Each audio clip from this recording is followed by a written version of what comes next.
What's a roach trap doing under a prep table with raw chicken? Peter Elridge froze where he stood, his apron stiff with grease, the smell of burnt oil clinging to his sleeves.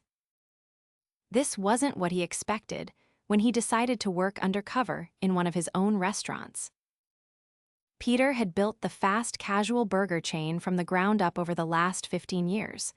What started as a food truck in Portland had grown into 8 busy locations across 3 states. But lately, something had been off. Customer reviews had dipped at the Springfield store, the newest location. Not terrible, but consistent. Cold food, long waits, unfriendly staff. He hadn't met most of the Springfield crew. Corporate expansion meant hiring fast. Faces changed quickly. Managers had been hired by his district lead, and most of the kitchen staff came from Craigslist or referrals. Peter had never shaken their hands. So he decided to do it himself quietly. He shaved the beard, cut his hair short, traded his suit for non-slip shoes and a black polo. A friend in operations added him to the system under a fake name, Donnie. He told the Springfield manager he was transferring from another location to get some extra hours. No one questioned it. First shift in, and the kitchen was chaos. "Yo, Donnie, grab those patties from the walk-in double stack, not the singles," someone barked. That was Travis, the line cook who acted like he ran the place. Late 20s, fast hands, sharper tongue. He hadn't said hello, just pointed and ordered. No one corrected him. Peter played along, moving quickly, observing everything. The front of house was decent busy, a bit understaffed but holding on. But back here, sloppy. Prep tables weren't wiped down between shifts. Gloves were reused, and when Peter returned from the walk-in with the frozen patties, he saw it. Travis, slicing tomatoes on the same board he just used for raw beef. Peter stopped mid-step. His chest tightened. He watched as Travis wiped the blade on a towel already stained and moved on like nothing happened. "Is that the same board?" Peter asked, trying to keep his voice casual. Travis didn't look up. "Yeah, so. Shouldn't we switch it out?" Travis finally turned. "You knew or something?" He laughed. "Man, we've been doing it this way since day one. You waste time flipping boards during rush, you fall behind." Peter swallowed hard. His stomach turned, not from the smell of the fryer, but from that answer. He didn't say anything else, just kept working. By the end of the shift, he'd counted 6 more violations. A sauce container left out for hours, a fridge that didn't close properly, a dishwasher that barely rinsed. And no one seemed to care. After closing, Peter walked outside with another employee, a young woman named Marley Vance. She was quiet most of the shift, but sharp. Fast on the grill, polite to customers, and always cleaned her station. She'd noticed things too. "You knew?" she asked, lighting a cigarette by the dumpster. "Yeah, first day." "You're fast. Most new guys fall apart in 2 hours." "Thanks, you've been here long." 6 months, she said. "Feels like 6 years." Peter raised a brow. "Why's that?" She exhaled. "Management don't listen. I've reported stuffed fridge temps, sick staff coming in. They say they'll fix it, but nothing changes. It's just about speed, not safety." "You told the manager." Marley nodded. "More than once, doesn't matter. Travis does what he wants. And if you say something, you're slowing down the line." Peter didn't respond. He just nodded, thanked her, and walked to his car. He sat behind the wheel for a long time, staring at the glowing drive-through sign. He had built this company on fresh food, clean kitchens, and respect for staff and customers both. But this store, it was falling apart from the inside. And Travis. He wasn't just bending rules, he was breaking them. Peter clenched the steering wheel. One more shift. He needed to see how deep this went. Peter arrived for his second shift just before the lunch rush. He parked on the far end of the lot and sat in silence for a moment, watching employees filter through the back door. The same heavy feeling from the night before settled in again, but sharper now. He wasn't here to observe anymore. He was here to understand exactly how this store had gone so wrong. Inside, the kitchen was already heating up. Marley was prepping onions at the far end of the line, headphones in one ear. Travis leaned on the stainless counter by the fryer, scrolling on his phone. The general manager, a man in his early 40s with the name tag Rick, was talking to a delivery guy near the stockroom, clipboard in hand. "Yo, Donnie," Travis called without looking up. "You're on burger build today. Keep pace, no screw-ups." Peter nodded and tied his apron, positioning himself at the sandwich station. Everything was sticky. The prep bins hadn't been wiped. The lettuce had browned edges. He pulled the tongs and gave them a sniff sour. He quietly swapped them for a clean pair from the sanitizer bucket. By 11:30, the orders started rolling in. Peter kept quiet, working quickly, assembling burgers with practiced speed. He kept an eye on everything: how food was handled, how team members communicated, how problems were ignored. At one point, a tall high schooler named Devin dropped a tray of fries. 20 minutes into his shift, already sweating, he scrambled to clean it up. "Leave it," Travis barked. "Just rerun another basket, we're behind." Peter stepped in. "Floor's slippery now, someone's gonna fall." Travis shot him a look. "Then you mop it, or do you want the ticket times to hit 15 minutes? Peter grabbed the mop, not because Travis ordered it, but because he couldn't watch anyone else trip on the grease trail. Devin mumbled a thank you under his breath. By 2 o'clock, orders slowed. Staff rotated out for short breaks. Peter leaned on the prep table, hands aching. Rick finally emerged from the office, rubbing his eyes. "Hey Donnie, you're new, right?" he said. "Yeah, second day." "You settling in?" "Trying to," Peter said. "Is it usually this short-staffed?" Rick sighed. "Corporate keeps saying we'll get more help, but no one shows. People quit after a week. Can't blame him." "What about cleaning standards?" Rick gave a tired shrug. "We hit what we can. Lines gotta move." Peter narrowed his eyes. "You ever get inspected?" "Couple months back, we passed. Barely. I think the inspector cut us some slack." Rick gave a dry laugh. "Hope she doesn't come back this month." He walked away without waiting for a response. Peter stood still, processing. This wasn't laziness. It was resignation. Rick had checked out. Travis had taken over, and no one seemed to believe things could actually improve. An hour later, Peter was on trash duty. He hauled the bags out back, fumbling with the dumpster lid when a voice behind him said, "You're not like the others." He turned. Marley stood near the back wall, arms crossed. "What do you mean?"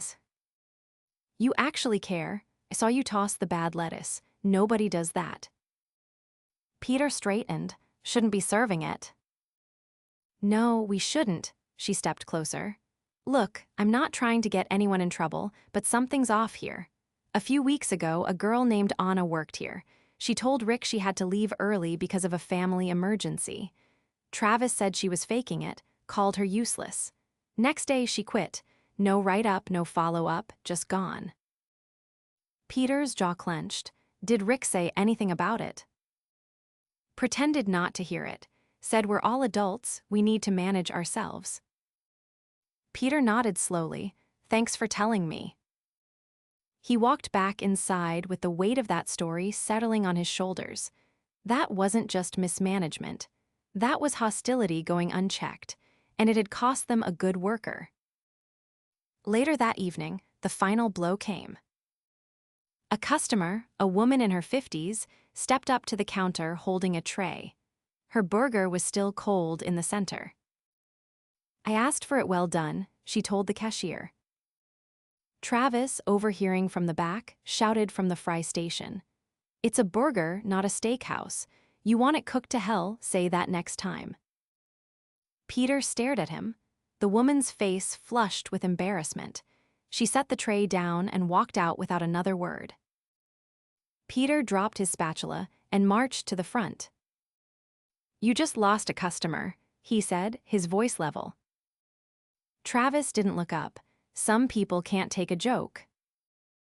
That wasn't a joke, that was disrespect. "Who do you think you are, talking to me like that?" Travis snapped. Peter didn't answer, not yet. He turned to Rick, who had emerged from the office, drawn by the commotion. She walked out, food was undercooked. Travis insulted her. Rick rubbed his temples. "Travis, man, come on, just apologize next time." Travis scoffed. "If we're apologizing for every sensitive customer, we'll never get through rush." Peter stepped forward. "You've got mold under the soda machine. The fryer vents are caked in grease. Your staff is burnt out. And your lead cook thinks insulting customers is part of the job." Rick blinked. "How do you?" Peter reached behind his back and pulled off his cap. "My name is Peter Elridge," he said. "Own this company." The kitchen stilled. "Came undercover because I couldn't trust the reports I was getting. Now see why." Travis opened his mouth, but Peter cut him off. "You're done here, pack up and leave." Travis turned red. "You can't be serious." "I'm completely serious. You're not just careless with food, you're careless with people." Rick stepped forward, eyes wide. "Mr. Elridge, I didn't know it was that bad." "You did," Peter said. "You just chose not to deal with it." He turned to Marley. "Thank you for doing your job with integrity. I noticed." She nodded, speechless. Peter looked around the kitchen. "We're closing early tonight. Everyone clock out. Go home. We'll meet tomorrow morning at 7. Things are going to change." No one moved at first. Then one by one they powered down the stations. No complaints, no eye rolls, just quiet movement and quiet relief. As Peter stepped out into the cooling evening air, he felt a strange mix of anger and clarity. The mess he saw today, it didn't come out of nowhere. It was the result of absence. And now, it was his to clean up. Morning light filtered through the greasy front windows of the Springfield location as Peter unlocked the door. It was 6:45, 15 minutes before he'd told the team to arrive. He walked through the darkened dining area, flipped the lights on, and set his keys on the counter. The silence felt unfamiliar, no fryers buzzing, no clatter of spatulas, just the hum of the soda cooler and his own footsteps.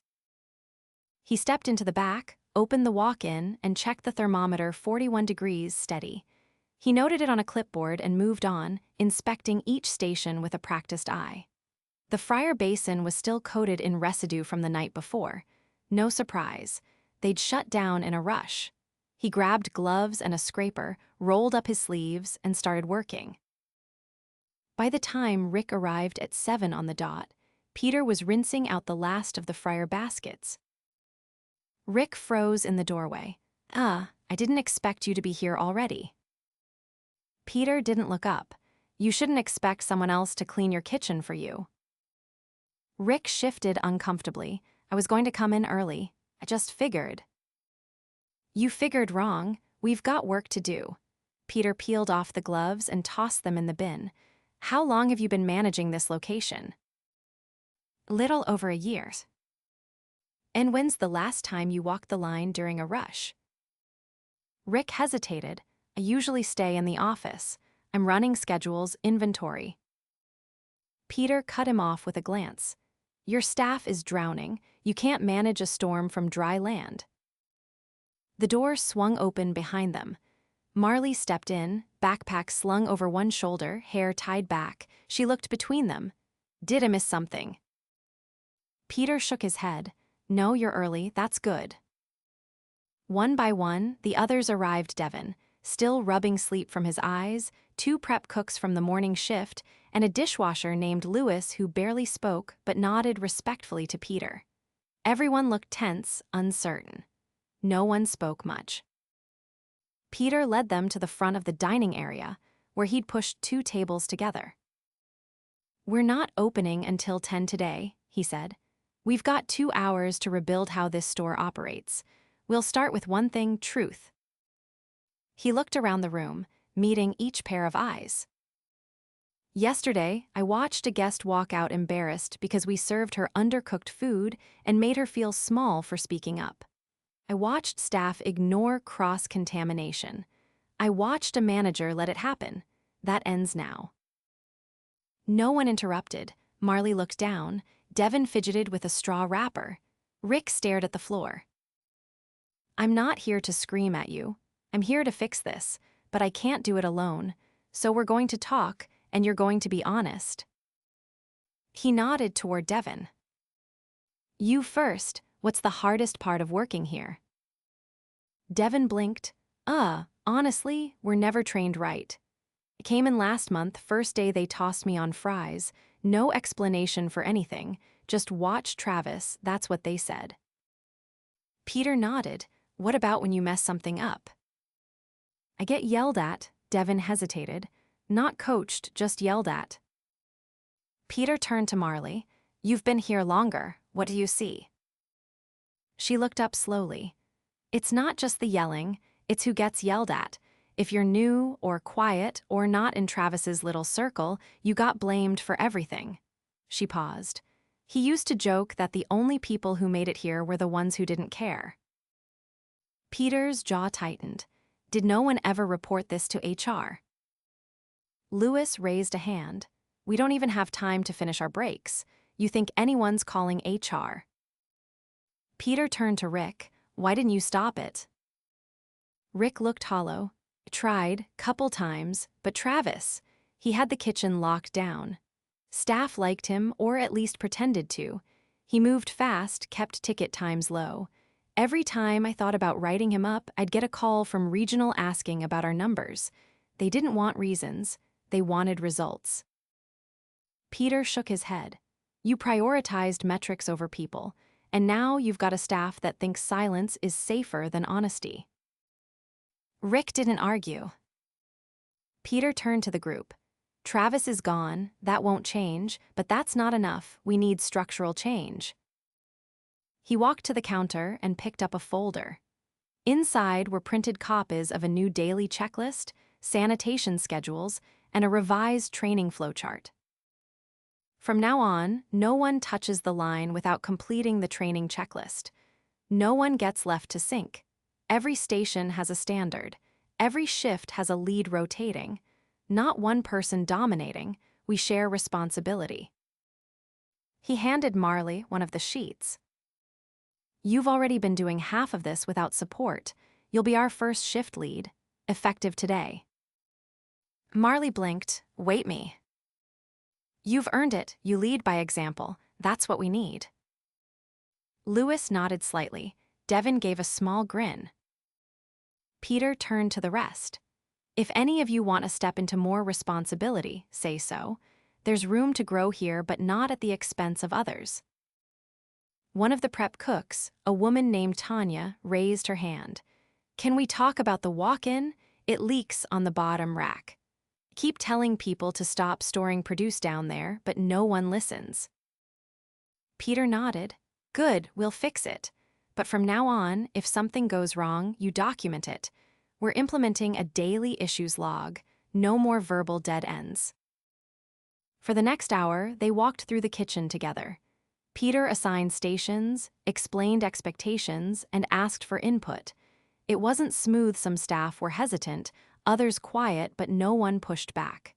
When questions came up, Peter answered directly. By 9:30, they were prepping for lunch. The fryer was clean, counters wiped, gloves stocked. The energy was different, still cautious, but focused. Peter stepped aside with Rick near the office. "You're going to stay on, but there's a condition," Peter said.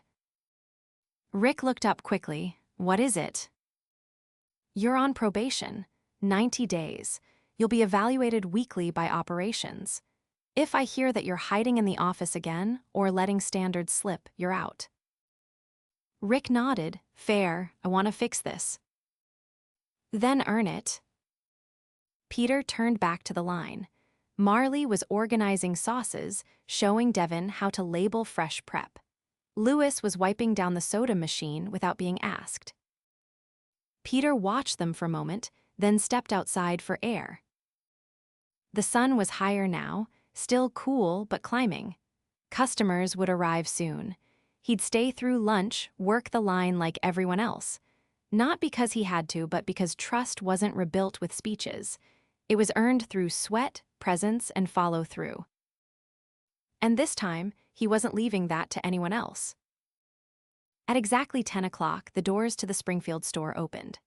The first guests trickled in an older couple, a young man with a laptop, two construction workers in dust-covered boots. Peter stood by the register, wiping the counter between orders, watching how the team moved. Nothing felt rushed, but there was a noticeable edge to everyone's focus. Marley called out orders clearly, Tanya double-checked the grill temps without being prompted, and Devin stayed glued to the fry station, his brow. No one raised their voice. No one rolled their eyes. By 11:15, the line began to build. Peter stepped onto the sandwich station and jumped in without a word. Marley slid next to him, assembling sides, keeping pace. They didn't speak much, but the rhythm settled in quiet, deliberate, efficient. At one point, a man in a button-down shirt stepped up to the counter and asked to speak with a manager. Rick approached, his stance stiff. Peter watched from the side, ready to intervene. "I was here last week," the customer said, voice low. "Food was cold. Staff looked miserable. I almost didn't come back, but this is a different place." Rick blinked, unsure how to respond. "I don't know what changed," the man continued, "but I hope it sticks." Peter stepped forward. "It will." The guest nodded, then returned to his seat with a quiet satisfaction. Rick looked at Peter, a trace of something behind his eyes, not pride exactly, but something close. Humility, maybe. By the time the lunch rush cleared, the team was drenched in sweat but not worn down. There was no yelling, no breakdowns, just tired hands and the quiet satisfaction of work done right.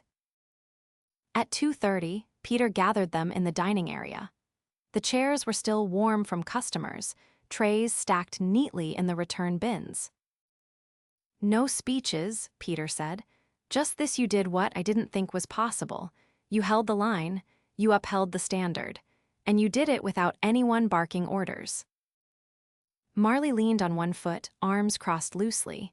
It felt good, busy but not chaotic. Lewis nodded once. Tanya sat with her arms resting on the table, her face unreadable but attentive. Peter turned to Rick. "You held up your end." "I showed up. That's what I should have been doing all along," Rick said. "I've got a long way to go, but I'm not hiding anymore." Peter looked at the group again. "Some of you might be wondering what happens next. If I just show up, hand out some praise, and disappear. I'm not."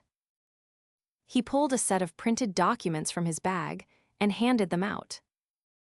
"This is a 3-month accountability rollout. It includes mandatory retraining for every location manager, a third-party health audit every 60 days, and a reporting system that goes around district leads when necessary. If something goes wrong, you'll have a direct line to escalate it. No more silent failures." Devin flipped through the pages, eyebrows raised. "You're serious?" Peter nodded, dead serious, and there's more. He looked at Marley. "You said no one listened. That ends today. I'm creating a rotating advisory panel, real input from people who actually work the floor. You'll be the first to sit on it. Quarterly meetings, direct with me."